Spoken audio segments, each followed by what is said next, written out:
Grâce, seule ta grâce. Nous voulons instaurer un état de droit. Et dans un état de droit, il y a une justice indépendante. Ce n'est pas à l'individu Félix Tshisekedi de commencer à faire justice.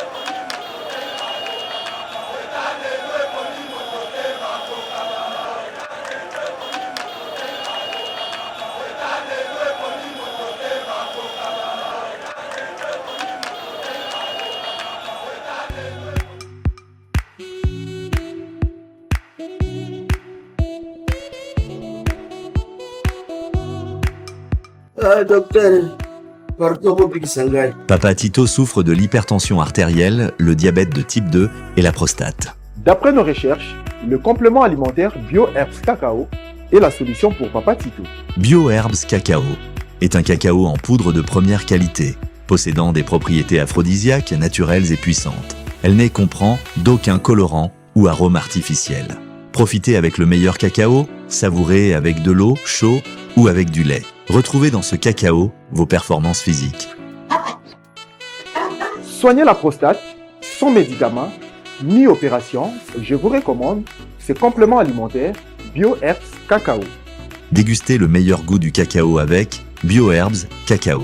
C'est vraiment très bien. Parce que nous passons la fermentation, nous avons baril, nous avons le sucre, donc tout ça là, nous avons vraiment très bien. Maman, là on va passer à la question. Côté voilà, est-ce que c'est l'étudiant? Mon gars, veillez dans nous. Nous sommes aux USA, en Europe, en France, au Canada et en RDC. Joindre via ces numéros.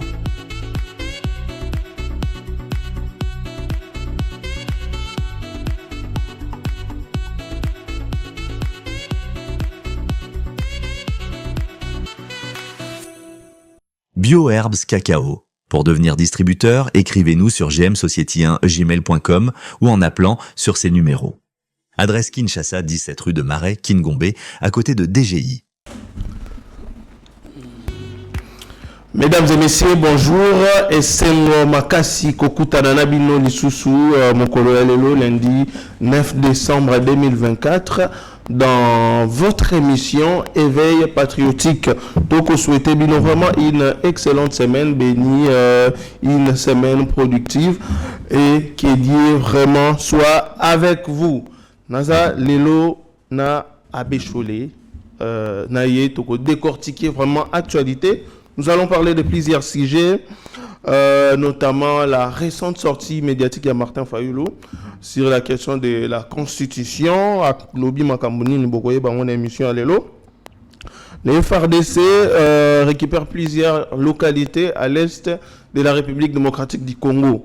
Moussala et Eko Salama. Malheureusement, les médias, ceux qui sont congolais ou étrangers, ils ne parlent pas de ça, mais quand il y a prise, ou soit quand les localités sont prises par l'ennemi, tout le monde a les médias, télémaka, les autres belango. Changement de la constitution, AFDC a débattu le Koebo disposé à participer à la commission multidisciplinaire comme annoncé par les chefs de l'État. Opération Zéro Kuluna, Bandeko, une première délégation, il y a des délinquants, Bongo déjà acheminé à l'intérieur du pays, Bongo Bakozala exécuté selon les nouvelles dispositions prises par les ministres de la Justice. Nakati, il y a émission, restez branchés. N'oubliez pas de vous abonner sur Yeba TV pour nous soutenir à Béchol. Bonjour et bienvenue sur Yeba TV. Merci beaucoup DG Shadak. Bonjour na bandeko nyonso bazolanda biso partout. 190 000 abonnés, bapesa biso confiance. Et pour nous repérer information ko yeba situation mbote ya mboka na biso mbote na bino partout et to senga bo s'abonner partager commenter question sur retourner sur la situation politique, que ça soit militaire ou sécuritaire, poser biso mutuna na commenter toye bandeni ya koyanola. Merci na yo mon honorable Julie Bambi, merci madame Rachel Diller. Très bien, avec Choleto Bandambala, mon il y a constitution, question et qu'on continue qu'on lobby ça. Apparemment, surtout dans l'opposition, bah qu'on digérer en obienté. Tout le monde récente sortie, il y a Martin Fayulu. Avant tout commenter en Wabécholé, tout qu'il est nous na régie, mais chaque autre dit proposer biso élément wana ensemble avec Mike Chiswaka, bon au bazar na régie pour vraiment le bon déroulement de cette émission. Toké na Lombango, tozoa élément. Il y a Martin Fayulu. C'était à Bruxelles. Il a parlé sur les changements de la Constitution. Tolandaï. Tshisekedi a une seule intention, un seul objectif, c'est demeurer au pouvoir pour protéger ce qu'il a. Alors, comment il le fait? Demeurer au pouvoir parce qu'il a signé un accord avec Kagame, Kagame qui l'a aidé à accéder à la présidence. Il devait donner à Kagame la partie Est. Monsieur, faites ce que vous voulez faire. Je ne m'en occupe pas. Aujourd'hui, Walikale est trouble. Il y a beaucoup de territoires du Congo qui sont entre les mains de M. Kagame. Et moi, je vais exercer ma dictature sur la partie ouest. Et encore que le sud, si les Katanga demain décidaient de faire sécession, voilà, ça, je ne vais pas m'en occuper, mais je vais demeurer au sud et je suis président d'un petit pays et ça me suffit. C'est ça l'idée de Tshisekedi. Il a vendu parce que lui, il dit que la Constitution, l'article 217, on reviendra peut-être sur ça, cet article dit que, voilà, vendre la souveraineté du Congo aux pays limitrophes, aux pays voisins. Je ne sais pas si c'est lire le français ou pas, mais l'article n'est pas, c'est comme ça, c'est pas ça les libellés de l'article. Donc, Tshisekedi veut demeurer au pouvoir. Je vais vous lire. Très bien, Bécholé. Olandi Bongo, déclaration, il y a Martin Fayulu. Il a parlé sur les changements de la Constitution, mais il a beaucoup plus martelé sur les intentions. Il y a le président Félix Tshisekedi. Pour Martin Fayulu, c'est l'objectif. Il y a le président Fachi, et ça d'abord pour demeurer dans le pouvoir. Pourquoi? Parce que, il a signé un accord avec Paul Kagame. Accord Wana, il a acquis d'abord pour le président Félix Tshisekedi à accéder dans le pouvoir. Il fallait amener Kagame. Il a habité sur Kagame à Zanani. Mais il a signé quand même cet accord-là pour accéder dans le pouvoir. Et en contrepartie, à Seda qui est Yambo Kanabiso et pas Kagame. Ça veut dire que Kagame, Zouan va minérer Nabiso, c'est l'objectif du président Fachi, c'était d'abord d'accéder au pouvoir. Non, on comprend que Martin Fayulu qui inspiration politique est liée. Et avant Fachi, il y avait un président. Et Martin Fayulu a signé un accord na président Félix Tshisekedi, na Paul Kagame. Mais procédure, il y a Joseph Kabila a expliqué bisoté. Et ça l'a gagné. Donc, on a pas manque il y a inspiration politique. Donc Martin Fayulu a compris DG Chadra Taba Yinakamutango, il y a Martin Fayulu comme politique, il y a haine. La guerre que nous subissons aujourd'hui, Martin Fayulu a eu origine en haut. Laurent Désiré Kabila doit chasser Mobutu par une rébellion. Cette rébellion, ça l'était Rwandais, il y a un soutien au Toubenga Afdel à l'époque. Pourquoi Martin Fayulu ne peut pas donner l'histoire Yambo Kanabiso en bien? C'est un homme politique congolais. À cause de l'année peut-être à 50-50 ou soit à cause de la nationalité douteuse, mais néanmoins c'est un politique, il fait la politique au Congo. Jeune étudiant est responsable comme Martin Fayulu.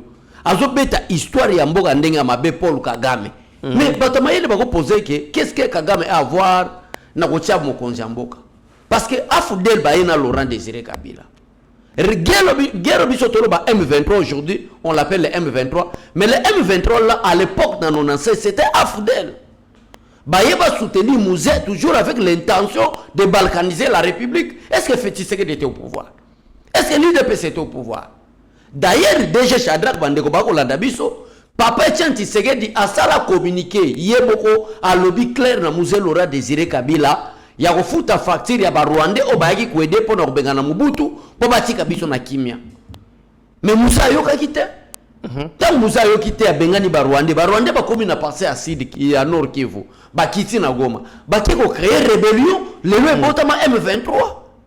Wana premièrement DG Shadrack. Deuxièmement Martin Fayulu tika 1. Joseph Kabila sali 18 ans atiki guerre oyo. Atiki kaka guerre te mais atiki biso na embargo. Lelo mokonzamboka ye embargo elongwe. Lelo mokonzamboka ye tozana ko récupérer ba ville. Lelo mokonzamboka ye diplomatie mboka na biso efandi. En quoi Kagame azana ko sala deal na président Félix Tshisekedi. Pona ba négociation ba moni ke FARDC azana ko frapper bango. Luanda azalaki na médiation à travers leur président Lorenzo. Na médiation bango basali DG Shadrack mokonzamboka pesi ba condition na ye. Ngai na Kagame poto koma tel tala ba condition na ngango Martin Fayulu ayebi. Oyo ya ko bima na média ko ya ko kosela mokonzamboka dossier ba M23 qui a été créé par Joseph Kabila accord il y a 2013 Martin Fayulu ayebi ngo lelo pona Martin Fayulu c'est Tshisekedi. Ba congolais baza bazobate. Ba congolais bayebi makambo zuluka. DG Shadrack parti Martin Fayulu uti na Janval. Martin Fayulu uti okutana Moïse Katumbi na Janval. Vrai kopeza bazomona peuple congolais lokola biso peuple toza bazoba na bango. Martin Fayulu to bazoba na binote. Boko sakana na peuple boete. Bakutani Moïse Katumbi na Martin Fayulu na Janval. Bakutani kuna kaka même bato ba memaka opposition ya 2018. Tango Tshisekedi bakendaki bango nyonso ensemble na Genève. Kaka bato wana basali complot balobi ke aliro Congo ezokende. Bato wana bakopa de Félix Tshisekedi va changer beaucoup de choses na Congo. Ça sera impossible na Paul Kagame akokota na bele na biso. Ça sera impossible ba M23 bakota mabele na biso. Yango zomona même le président américain quitte les États-Unis d'Amérique pour bakokuta na Tshisekedi na Angola. Malgré ezana bakamuso ezabe erreur parce que nakacha ba décision na balobi ke on ne parlera plus du Congo sans les Congolais. C'est-à-dire Martin Fayulu foyer bagé makambu ya Congo bazala ki koloba ngo saba Congolais bango moko bazala. Mais Tshisekedi ya alobi ke comment est-ce que biso ba Congolais tozali awa makambu mboka na biso batumso balobela biso. Mais oh Martin Fayulu azako lobeza nini? DG Shadrack peuple congolais partout boye ba été Moïse Katumbi na Martin Fayulu bazui moko ya ba multinational na Genève minito to akosa l'émission na DG Shadrack Martin Fayulu aza na Belgique na Moïse Katumbi bazui moko ba multinational oyo ba koya ko partager ngo na église catholique pour na kotia cacophonie na mboka na biso et que développement yate. Très bien, je pense que le peuple congolais c'est un peuple vraiment mature et va comprendre les méandres de cette question. Ici, il s'agit d'abord de l'intérêt national. Alors, vigilance sur cette question. Deuxième point, il y a discours, il y a Martin Fayulu Abécholé. Il a parlé sur l'article 217 de la Constitution. Aujourd'hui, ça fait débat. Le président Fachi l'avait mentionné, qui est article Oyo et copé ça, ndambu ya souveraineté nabiso au nom de la paix avec nos voisins et copé ça bango une partie de notre souveraineté.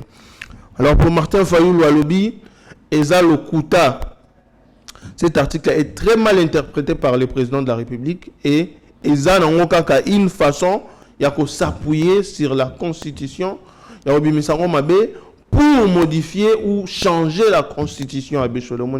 Non, quand la Martin Fayulu vient à Bissona te comprendre, donc vient à président à Boutou.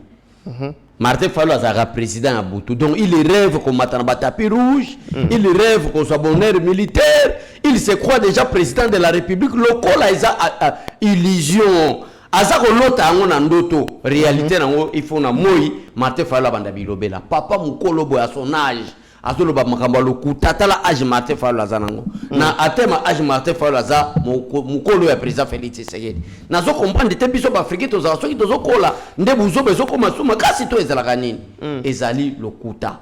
La constitution est claire. Martin Fayulu ba lobiki atanga trop tout ça la débat aux scientifiques. Est-ce que la constitution interdit chef de l'État de ne pas réviser la constitution? Parce que ça n'a pas mandat, premier mandat DG Shadrack, deuxième mandat, comment il sera brigué. Constitution est là déjà, non? Le mandat du président de la République est de 5 ans, renouvelable une seule fois. Est-ce que pour réviser la Constitution, Martin Fayulu, en quoi Tshisekedi est en train de violer la Constitution?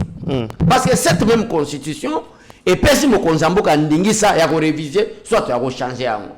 est-ce que changer la constitution idée ya ko réviser soit ya ko changer la constitution et yango moko d'abord les constitutionnel est-ce que c'est un péché est-ce que Tshisekedi a violé manque à faire yango so mona na débit na yebiso que Martin Fayulu aza président de nuit président ya Butu pour na ye na Butu bonheur Tshisekedi azwaka Martin Fayulu pe azwaka ndenge ba JR Martin Fayulu memo na ba JR du fait que za ndoto ya baba azolota koza la président yango comme président Butu na mo itala ndenge zo komisa et sopisa Martin Fayulu donc c'est-à-dire la révision constitutionnelle est un problème T donc c'est à l'article 218 même Martin Fayulu a comme président de la République nandege tozo kende na démocratie boye un jour a comme on appelle que telle constitution tel article et doit correspondre l'intérêt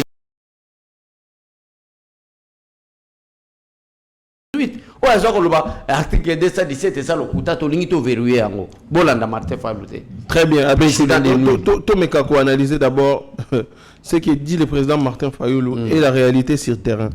Martin Fayulu dit que le président Félix Tshisekedi a signé un accord avec Kagame. C'est très dangereux. Et a cédé parti à Est. C'est très dangereux. Mais toujours constater, d'abord s'il faut rentrer en arrière, le président Félix Tshisekedi, je crois bien c'est parmi les premiers présidents depuis Makambwe Banda, il y a la guerre na Est, qui a crié haut et fort que Kagame yende mutwaza auteur ya ba crime merci nyo surtout oyezo le kana Est ya mboka na biso lelo oyo to lo banayo na tongo ya lelo non c'était déjà hier Luofu la localité de Luofu na Matembe eza déjà sous contrôle ya ba FRDC donc ba M23 bazui moto ya kosakana te ba perdre ba localité wana nyonso tout.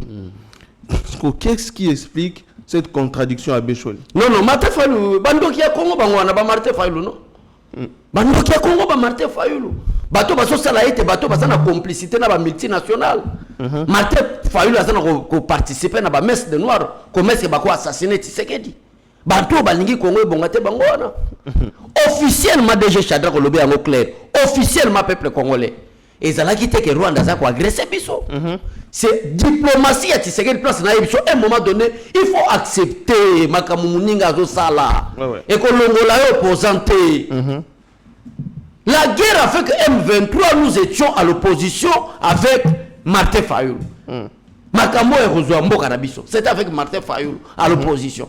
Or que c'est lui, Martin Fayulu, DG Shadrack, qui est Jidas. Lelo Oyo, vieux Martin. Lelo Oyo, babengana porte-parole à Monisco, DG Shadrack, pourquoi? Parce que pendant que Kabila était président de la République, nous étions frappés par l'embargo. Monisco, à travers leur porte-parole, a dit que nous sommes impuissants, nous sommes incapables. Il y a quoi attaquer M23 parce que Baza utiliser des armes très sophistiquées. Mais à l'époque, comment ezalaki na kati embargo? Est-ce que Martin Fayulu ndibelo ko anate? Est-ce que guerre ya M23? Est-ce que Tshisekedi mutatue chaka chef d'état-major général ya FRDC un Rwandais? Est-ce que Tshisekedi mutapesa ka John Numbi pete ya général corps d'armée? Est-ce que tala ba Martin Fayulu mususu? On a comme une commission politique et comme le roi Moutomoka Simiki Ndoki qui c'est le qui est makasi, il ne comprend rien faire et c'est là Bandabilobela. Les lots de Shadrack, les territoires sont en train de récupérer. Pendant que Kabila était au pouvoir, est-ce que Yoka Atali solo qui est fait de ça au Bonda? Mais c'est Martin Fayulu, Kabila a continué au pouvoir en 2001 par un coup d'État. Aucune formation militaire de 2001 jusqu'à 2018. Donc il a tout battu la boga ndegeni. Donc c'est-à-dire DG Shadrack, Martin Fayulu par contre, ba collaborateur naïe. Moïse Katumbi, place au Baouti Okutana, Moïse Katumbi n'est pas un Congolais. Deux, tous les collaborateurs de Moïse Katumbi, aujourd'hui, bazar en région de M23. Trois, Franck Diongo, qui est l'un des collaborateurs de Moïse Katumbi, Ndemouta empêchaka Congo, tous comme membre permanent na kacha conseil, membre permanent na kacha conseil de sécurité. Qui est Martin, qui est Franck Diongo? Franck Diongo, c'est l'un des collaborateurs de Moïse Katumbi.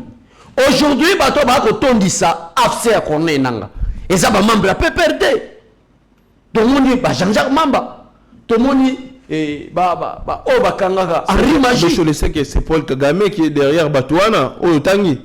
Donc Martin Fayulu a compris Martin Fayulu. Martin Fayulu a confirmé que Tshisekedi azana ko bundisa biso. Bateau nous sommes soutenir Paul Kagame pour tous au pouvoir. Preuve à l'appui, aucun membre de l'IDPS azana na Rwanda. Mais preuve, exemple, vous avez ça. Tous les membres qui sont des collaborateurs de Martin Fayulu, de Franck Diongo, qui insultaient Tshisekedi matin, midi, soir, aujourd'hui, ils sont en Rwanda. Bazomi ko sa exilé sont des collaborateurs de Martin Fayulu. Tout le monde a qui tout le monde a fait basango bakenda ki Rwanda ngo. Mais il y a Rwanda te déchet. Mais qui finance l'église catholique? Bon, l'église catholique, toujours le va dire de manière générale. Tous les structures moko la Senko. Qui finance la Senko? Ba mongo ba Fridolin mongo bazozo api. Ce sont des multinationales oh ba bimisi mbongo. Autant Martin Fayulu a coutani na Moïse Katumbi, mongo oh bimi kuna DG Shadak parti ba repère sa église catholique. C'est un complot contre la nation. Il y a Jean-Pierre Bemba félicitations, il y a Robert Gabango des politiciens en robe. Voilà. Mais oui, il y a une déclaration en espèce qui va en Kandaming. Bazan a vertige Jean-Pierre Bemba. Donatien Choula, les cas qui n'a top Congo, il a eu à tenir des propos. Oui, oui. Et ça n'est pas cité. Jean-Pierre Bemba. Jean-Pierre Bemba qui est au final, Bango a place pour tes os à la passe. Les locaux congolais, nous sommes à la bandimi. Oh, Bazakomon a donné chez le comme un homme qui se respecte, un pasteur ou un évêque qui se respecte. Bah, comprendre que non, ces gens nous mentent. Ça limite au point et coquité à sous sous la Congo à répondre. Donc, ça veut dire que quelque part, Jean-Pierre Bemba, il n'est pas vérité. Ba vérité. Qu'on a pas Martin Fayulu. À un moment donné, quand on va Martin Fayulu, à commis c'est un problème de trouble mental. Les autres, là, tous comprendre té on a namakamate vraie vérité ça oyo Jean-Pierre Bemba touti bango mais ba kokate ba perdre Félix Tshisekedi n'a aucune intention même idée même makanisi l'autre té que la briguer troisième mandat. Nous devons changer des choses. Tika koko c'est la mokonzamboka makamu Martin Fayulu bino nde boza ba partenaire officiel ya Paul Kagame pas IDPS moins encore pas le président Félix Tshisekedi. Très bien Abbé Choleto continue kaka na optique il y a changement il y a constitution AFDCA attend la mise sur pied d'une commission multidisciplinaire qui s'y penchera tel qu'annoncé à Kisangani par les chefs de l'État. La FDCA est disposée à y participer. Donc, Ezala Kibongo, à l'occasion, il y a clôture, il y a session parlementaire, il y a 2024. Président, il y a AFDCA, Modeste Bahati Lukwebo, il est à se prononcer Kibongo, dans l'État, question de changement de la Constitution. Aujourd'hui, on peut dire que Bahati Lukwebo est derrière Félix Tshisekedi et soutient le changement de la Constitution à Bessolomon. Mais oui, c'est inévitable. Et c'est obligatoire. La Constitution doit être changée. Et c'est ce que les pas. Mais au début, Bahati Abechole, il est parmi les rares politiques Oyo soutenant le président Félix Tshisekedi. Je me rappelle encore, au début, il y a Union Sacrée. Bahati était parmi, si pas les premiers, à rejoindre directement, à répondre présent à l'appel du chef de l'État. Lélo Oyo sous la Constitution, il a donné sa position. Ça veut dire que Vieux Azana est Maboko Pembe. Vieux Azana Maboko Pembe, Maboko Pembe c'est très très grave parce que Sengeli toza la souple na makambo to sana media. Félix Tshisekedi Azana année à liboso ya deuxième mandat na ye. Makambo zebele oyo ko yela biso na 2026, oyo ko yela biso na 2027 to yebite parce que ba politicien congolais bazalo ko la ba caméléon. Place où ils allaient couleur ya vert à comme vert. Place où ils allaient bleu à comme bleu. Pas changer Donc moi je n'ai encore pas confiance ya bato oyo. Mais néanmoins il a dit vrai parce que na kacha mo maloba mo konzamboka ezaka kako mona ko briguer troisième mandat. Mo konzamboka ko ta la constitution o Joseph Kabila a benga yango constitution nanga et sengeli to réviser yango soit to changer yango. N'a rien à voir avec troisième ou soit quatrième mandat. L'IDPS populaire nous sommes très nombreux. Na koya na yeba TV na sali mobilisation to bandi ko bibisa peuple na balabala ke Tshisekedi azo troisième mandat poto kangisa ngo na article 5 ya constitution o elobi était le peuple souverain. Mais mon konza qu'on a mon konza lobby clair yemo ke to s'éterniser na pouvoir te mais nous devons changer. Donc babati bayate ba kamere bayate il faut bayeba ke Tshisekedi de l'IDPS au pouvoir nous allons changer beaucoup de choses dans ces pays. Très bien Abbé Choleto, comment on a déclaration, il y a président Bahati, ça me fait penser aux autres partenaires, il y a chef de l'État. Jean-Pierre Bemba s'est prononcé, surtout le présidium, il y a Union Sacrée. Jean-Pierre Bemba a s'est prononcé, Bahati a s'est prononcé, Mbosso s'est prononcé, mais bizarrement, Vital Kamerhe position a été banalité. On a déjà dans tutosphère, non, faiseur de roi, pourquoi pas comme un roi, tant comme un roi et coquille. On peut analyser politiquement pour le positionnement de Vital Kamerhe. Batebele bazolota. Et ça, parti politique, Morotena Mokili, DG Shadrach Oye, Sadema, pour akaba pouvoir.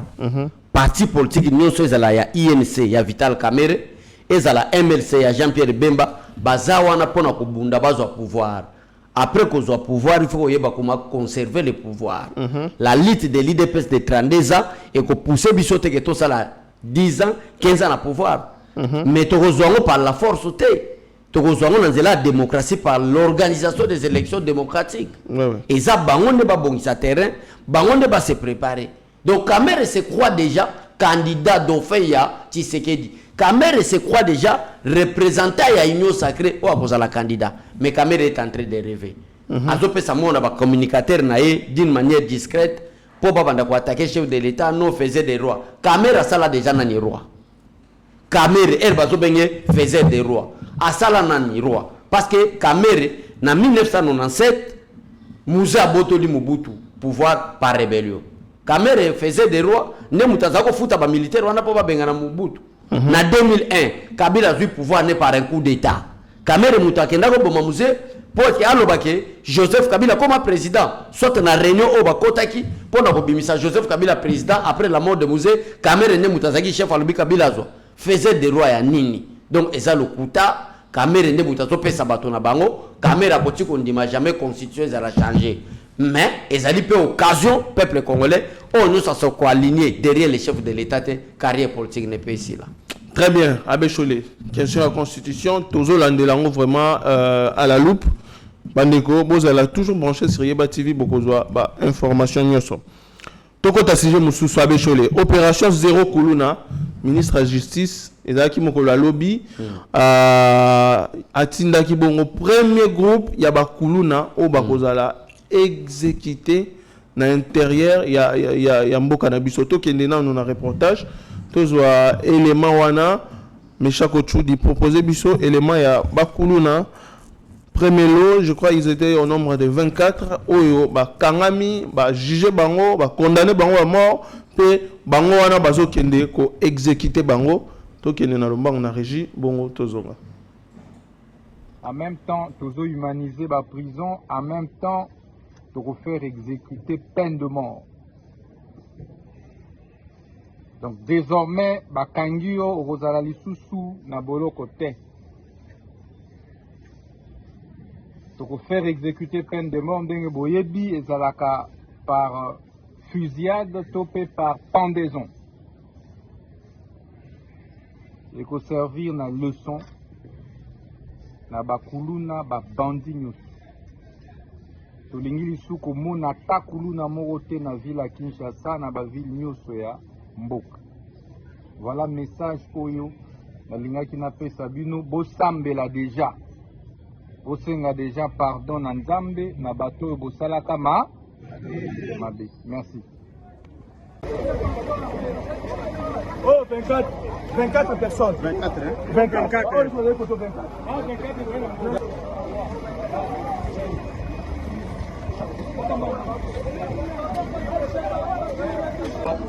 Papa, côté là, 24.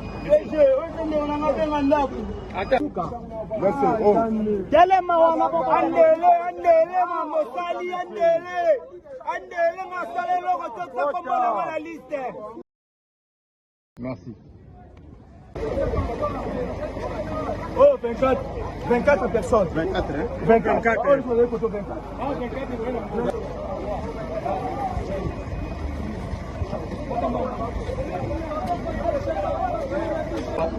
Papa, côté là, 24.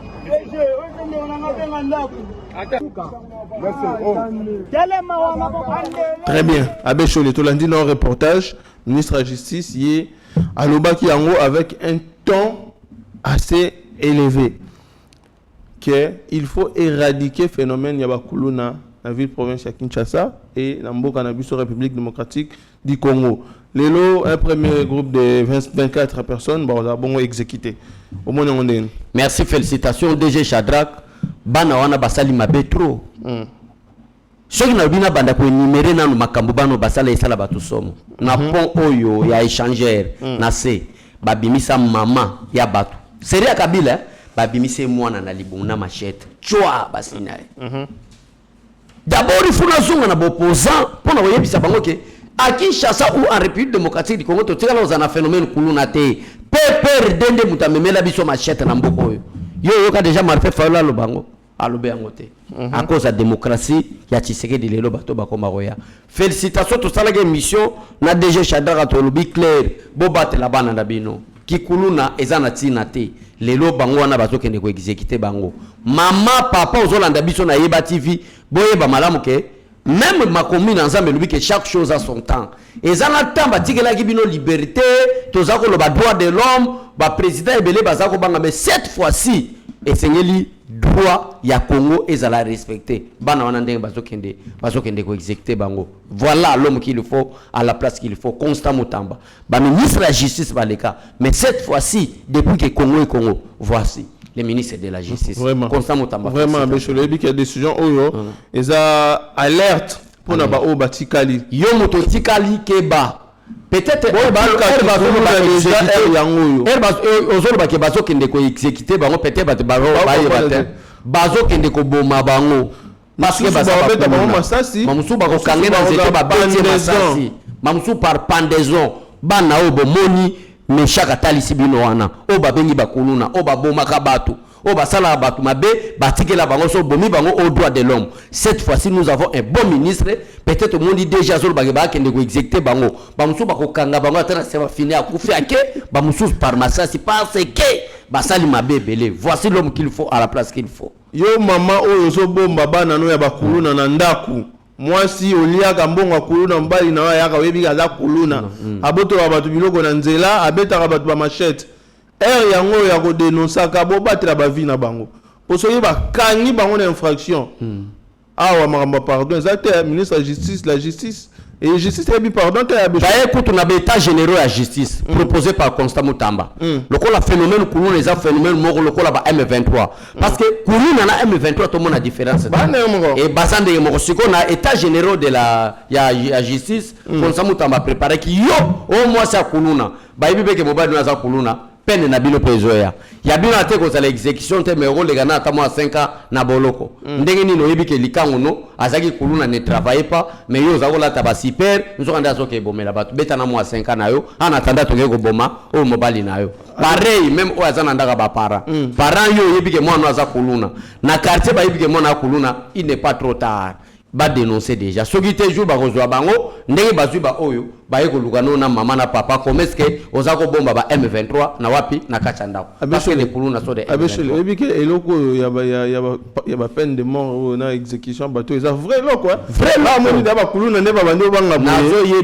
il faut to élargir champ nango est-ce que la ga pona ba kuluna te oyebi ba kuluna pe en cravate bazana oui o bazana gestion ya gouvernance ya mboka ouais bako yibaka ba millions voilà bako en fait on a mapango à l'aise oyibi na 1 million otongi no lupango mais balandeli yo bakangi yo babomi yo babotoli mbongo na ba bien to boto la sima to bomona nous to boto lisko ba biloko et ça va bien ba politiciens congolais ba motema mabe makasi DG Shadrack. Un autre phénomène il y a ko éradiquer na mboka na biso en cravate oui DG Shadrack et sengeli makambo Constant Mutamba ko tala ngonanu ndenge nini to kolandelango na bamboka mususu même na Afrique ba homme d'affaires n'a rien à voir donc bato baza ko tonga mboka c'est de privé il y a biso comme politicien na mboka yo mona te na Congo tango ba nommer mutu ministre ne famille sepelaka baso sepela oh to kobi ko yiba pe do komi ko yiba mongo banka l'été comme on a pas biso yo ka ti ba sepelaka nini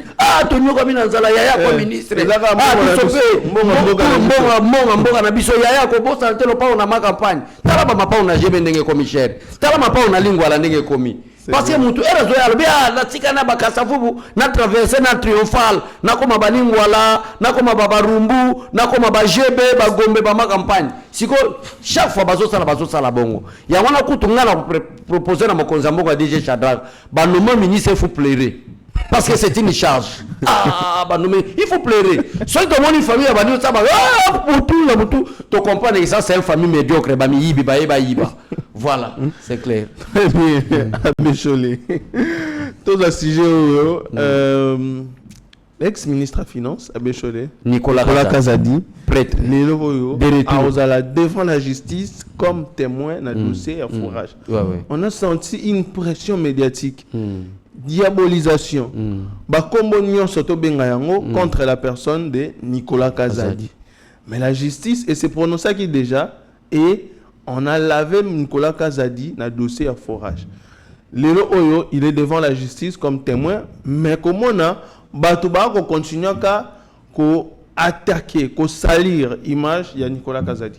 DG Chadra na yebisayo mboka développaka na ba homme scientifique. On ne peut pas parler finance publique dans le Congo. C'est le révolutionnaire. Il y a finance publique. Finance publique. Banque mondiale, FMI. Nicolas Kazadi bazaloko expert na bango. Mais toye na Congo toye ko notamment na moka salié ça wa kutu demande d'emploi et biko komate. Bogetie ministre finance. Bozo c'est la recette ni na mboka. Bozo c'est la bozo bidia ni.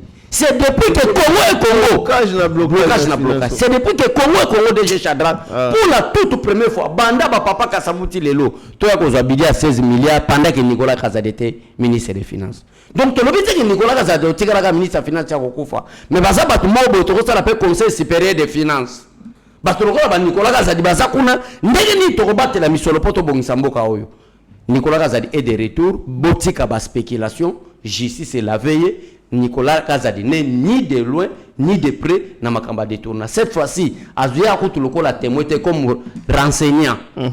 Azoya kaza enseignant a pesi éclaircissement na justice azonga nae. D'ailleurs, nous plaidons au chef de l'État na remaniement ya janvier Nicolas Kazadi doivent kozonga comme ministre des Finances. Bamati c'est peut-être la ministre des Finances pour être ministre de l'État en charge des finances. Pourquoi pas directeur à la Banque centrale par voilà, ou soit directeur à la Banque centrale. Parce que Nicolas Kazadi baza bato il faut passer le labiso Conseil supérieur des finances publiques. Expertise na intelligence ba Nicolas Kazadi faut zawana. Mais c'est le président de la République, to yebi clamer République oui, mais ba Nicolas Kazadi. To za na Conseil supérieur la magistrature, to za na Conseil supérieur il y a armée, mais tous à la peine un conseil supérieur, il y a finance publique. Batouba Nicolas Kazadi, il faut pas à la wana. Ce qui ministre de la finance de banque centrale. Comment tu gérer les recettes? Comment est-ce que tu ressentis ça pour que les recettes soient en mboka, pour que tout le monde banzela. Batouba il faut pas à la. Les lois cause à Nicolas Kazadi, tous en ba arena. Les lois cause à Nicolas Kazadi. Nana ko yebisanga immeuble o ezaki toko ya koleka centre financier de Kinshasa. Nane roye bisanga lelo ok et comme place moko boye mokonza zo benga ba président ba pa bazoya c'est grâce ya Nicolas Kazadi le ministre de la finance. Soyez les bienvenus, excellence, nous sommes là pour vous soutenir.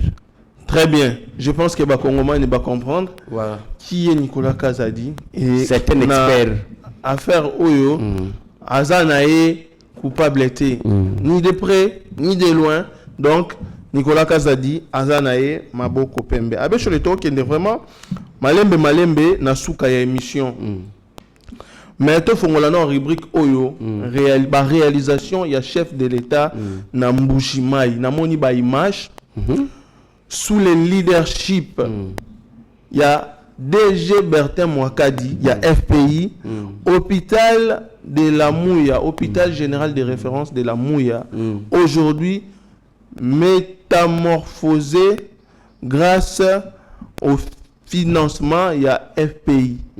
Wapi bongo DG Bertin Moudimu aza ko diriger to kenena na régie to zwa élément oyo bongo to ya kozonga to analyser.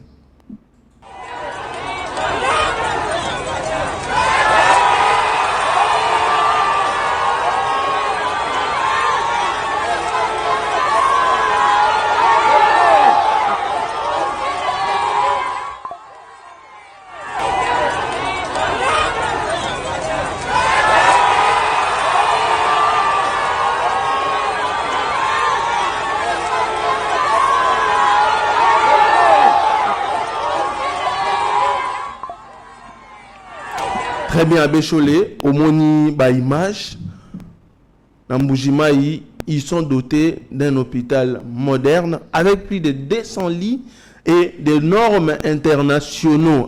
Abécholé. DG Bertin Moudimou, Azalaki à la baguette, à la manœuvre, les FPI est financé bongo, c'est tout un projet. Et ça, l'hôpital, 14 millions de dollars, s'il vous plaît, pour d'abord construction et hôpital général de référence. Il y a Oyomoni, construction et hôpital général de référence. Il y a Saint-Jean-Baptiste, de Kassele et la Banque des Sangs. Construction, il y a complexe scolaire Kalenda Moudichi. Complexe scolaire du 4 janvier et école EP Kanganga à Bécholé, Lilo Oyo. Plus de 11 bâtiments et zabongo sur pied. 10 bâtiments ya Sika. Na bâtiment moko kaka ba rénové grâce au financement ya FPI. Wapi bongo est dirigé par DG Bertin Moudimou. Bataboende, il faut chef de l'État Zahana Bango Monique a accompagné Vision le chef de l'État pour d'abord chef de l'État Azana Bato Bazo accompagner Vision. D'abord félicitations à DG Bertin Moudimou. Félicitations. Ba œuvre boza ba œuvre il faut louer. Là pour tout le service DG sur Zana ba entrée DG Bertin Moudimou.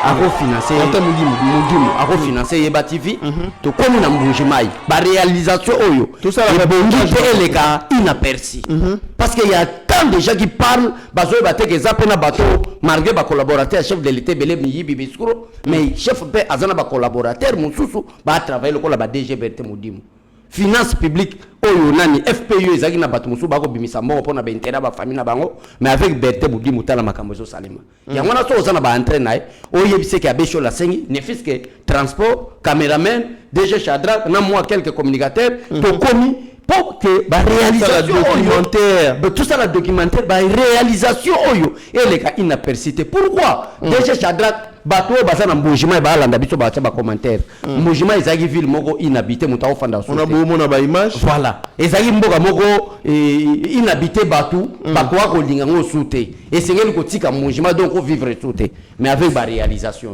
na omo konza mboka ko sala ba balabala ya kitoko non ce qui DG Bertin Moudimou vraiment a fongola motema Rieba TV akita na terrain parce que makambo eleka inapercité. Félicitations DG, que Dieu vous bénisse. Très bien, félicitations vraiment au DG Bertin Moudimou pour na musala au kosala et comme on a misu ya ba kongomani pe na misu mokili mobimba que oza indigne fils de Étienne Tshisekedi wa Mulumba.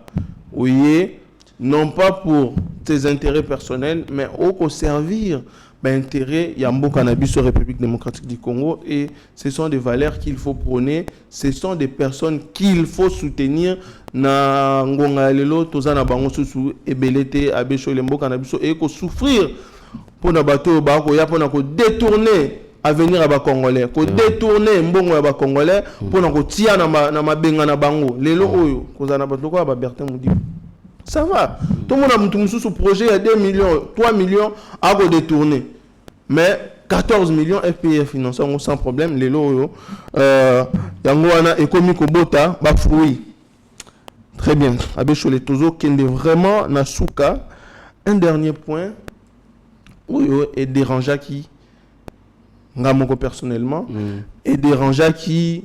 Plus de 194 000 abonnés. Il y a Yeba TV. Alors, on a gardé le silence pour ne pas réagir à la hâte, pour ne pas réagir sous les effets des émotions. Mais Lélo, je tenais quand même à prendre la parole en toute humilité, en toute sincérité, pour le respect qu'on a pour nos fans, nos abonnés, venir présenter d'abord nos excuses à Bécholé. Lors des dernières émissions, il y a eu une émission, Oyo et Blessaki, sensibilité, il y a abonné, il y a Yeba TV et Blessaki, sensibilité, il y a un frère, un grand frère pour moi, aussi pour la diaspora, pour les abonnés. Yeba TV, c'est quelqu'un qu'ils aiment beaucoup. Wana Ezabongo, pasteur Gili Bokwala. Des propos qui ont été tenus dans Yeba TV. Et je tenais à signaler que Yeba TV, ma valeur Nabiso ezalaka ba insulte te. Biloko oyo elekaki bandeko oyo to lezaki, pasteur Gili principalement, sa femme, sa famille, sincèrement, au nom de Yeba TV, au nom de maître Joël Kitenge qui avait tenu ses propos, Alinga ki bongo ko présenté, bah excuse parce que Yeba TV c'est une grande famille, pasteur Gili c'est une famille pour nous, Tobanda les lotés et quelques personnes, quelques petits esprits au bazoya pour na ko manipuler dossier oyo. Na ko yebi sabino qui est beaucoup long a déjà été parce que on a compris vos intentions et aujourd'hui on tenait à faire cette déclaration à Bécholé na habité sur dans Likambo. Non, biso to abana nzambe rien ne dire sur la terre. Toko potana babiloga mikete même nzambe benga biso pour l'amour du prochain. Nous sommes là, nous présentons les esquisses. Malgré que peut-être mais au nom de la paix, de l'amour et de ses abonnés, nous présentons les esquisses. Que Bandeko Baya, on travaille ensemble. Yeba TV est là. Très bien. Yeba TV, c'est la grande famille. Alors, Bandeko, j'espère que Oyo Bazaki blessé, comprenez par ces mots en tout cas, nous venons vraiment exprimer d'abord notre regret parce que ça n'a jamais été de nos intentions et ça ne l'a jamais été. Il y a ça là-bas, propos, il y a bongo contre un frère. Ce n'est pas nos valeurs et ça n'a jamais été notre éducation et ça ne se vraiment répétera plus jamais sur Yeba TV. Tout comme dans cette émission, à Bécholé, les mots de la fin. Merci Nayo, merci Bandeko Nyonso Balanda Kabiso, merci Nayo Pasteur Gili, Mitterrand Naya, Steve Konde partout, 190 000 abonnés, Bato Nyonso Basepela Kanabiso, pourquoi pas tous les autres communicateurs? Nous avons cité cela par rapport à moi, Babavir et les Kamouké. Tous les communicateurs, nous sommes là, notre chaîne Yeba TV est ici. Venez, on travaille pour l'intérêt du chef de l'État, que Dieu vous bénisse. Très bien, à Bécholé. Moi, j'ai compris une chose, dans la sphère médiatique, Nabiso, il y a des gens qui ne comprennent pas. Il y a certaines personnes, quand ils voient le travail, l'évolution de certains, qui montent Mamabé et qui poussent Batou, Babanda ko colporter information, Babanda bilobela, Oya lobby boye, et ce n'est pas intéressant. Nous, on travaille pour l'intérêt général de notre pays, la République démocratique du Congo. Les personnes que nous défendons, pour nous défendre la vision, il y a chef de l'État, mais la famille restera toujours la famille. Mesdames et messieurs, merci à l'équipe technique de Yeba TV, Didier Bayeye, merci à président Chimba, merci président Chikito Mouchachino, merci aux 194 000 abonnés qui nous suivent, Stéphane Milando, en tout cas, partenaire Nabiso à Yeba TV. Merci, restez connectés, branchés sur Yeba TV. Moi, je vous retrouve prochainement pour un nouveau numéro. Bye. Seigneur, que ta grâce, seule ta grâce. Nous voulons instaurer un état de droit. Et dans un état de droit, il y a une justice indépendante. Ce n'est pas à l'individu Félix Tshisekedi de commencer à faire justice.